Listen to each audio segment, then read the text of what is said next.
بسم الله الرحمن الرحيم. عما يتساءلون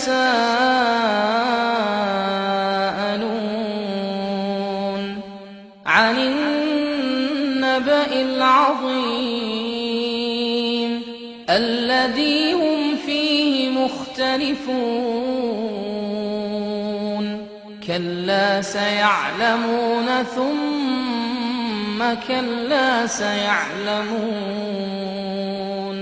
ألم نجعل الأرض مهادا والجبال أوتادا وخلقناكم أزواجا وجعلنا نومكم سباتا وجعلنا الليل لباسا وجعلنا النهار معاشا وبنينا فوقكم سبعا شدادا وجعلنا سراجا وهاجا وأنزلنا من المعصرات ماء ثجاجا لنخرج به حبا ونباتا وجنات ألفافا إن يوم الفصل كان ميقاتا يوم ينفخ في الصور فتأتون أفواجا وفتحت السماء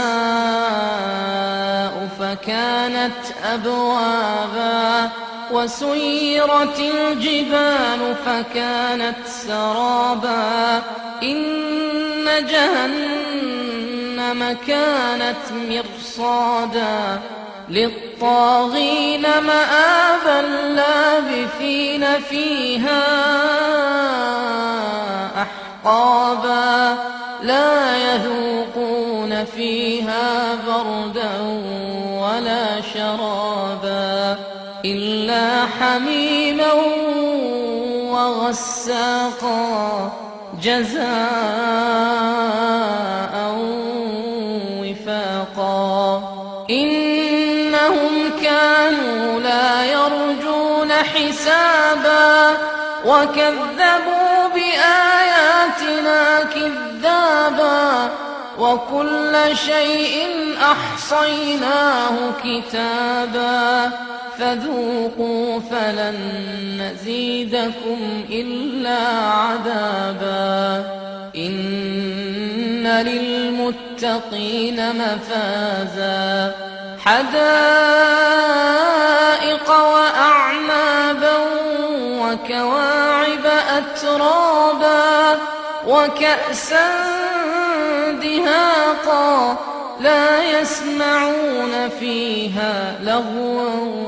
ولا كذابا جزاء من ربك عطاء